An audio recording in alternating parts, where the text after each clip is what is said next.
Kita akan membahas topik yang sangat krusial dalam dunia keamanan digital, yaitu ancaman, kerentanan, dan serangan siber.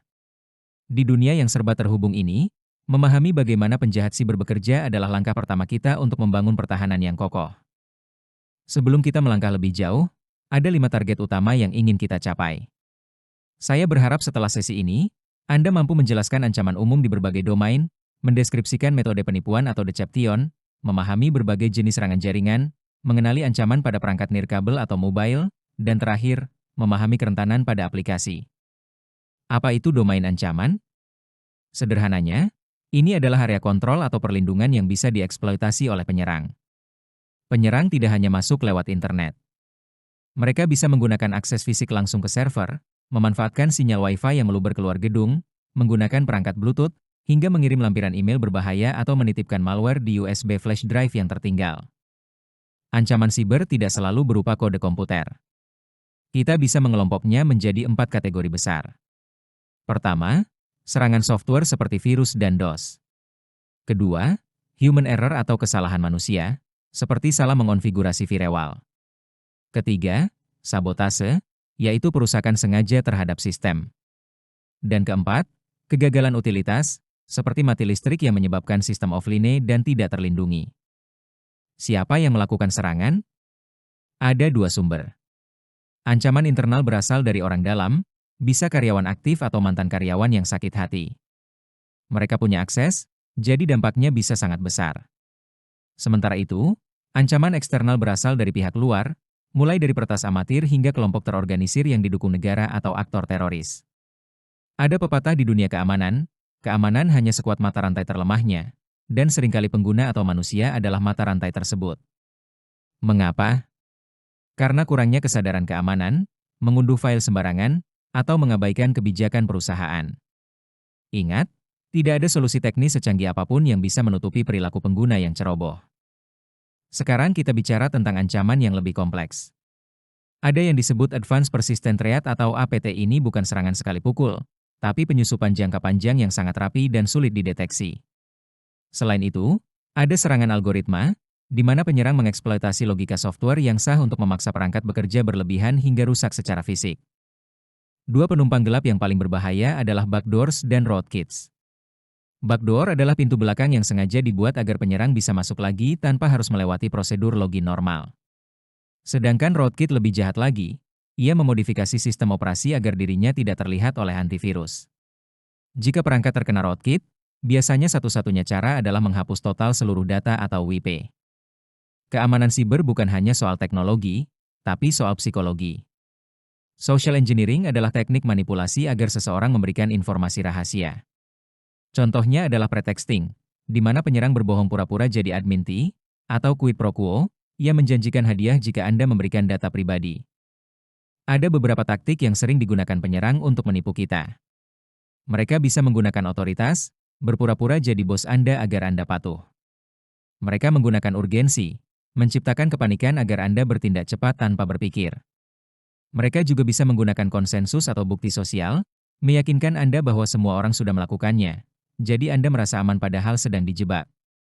Jangan lupakan cara-cara fisik yang sederhana namun efektif. Shoulder surfing adalah mengintip saat Anda mengetik PIN di ATM atau password di laptop. Sedangkan dumpster diving adalah mencari dokumen sensitif di tempat sampah. Oleh karena itu, penting sekali untuk selalu menghancurkan dokumen atau shredding sebelum membuangnya. Mari kita bedakan 3 jenis malware utama. Virus butuh bantuan manusia untuk menyebar. Misalnya Anda membuka file terinfeksi. Worm lebih mandiri.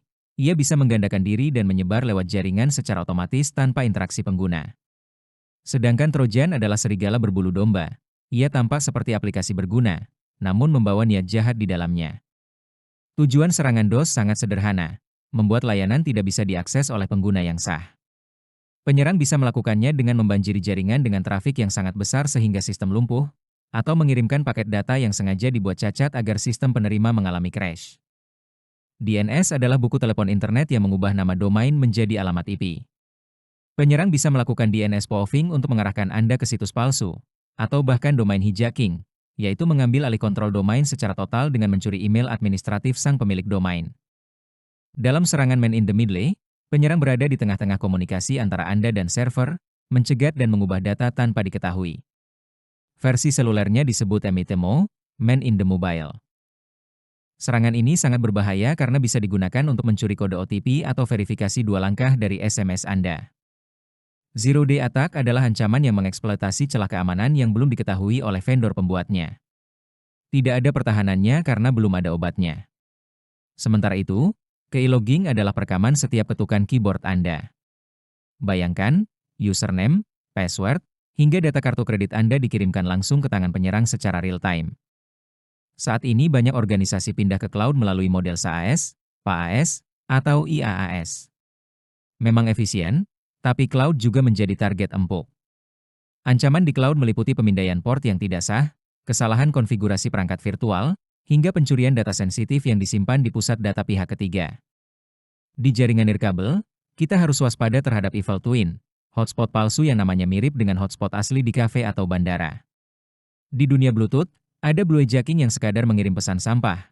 Namun ada blue snarfing yang jauh lebih berbahaya karena ia bisa mencuri daftar kontak dan email dari ponsel Anda tanpa Anda sadari.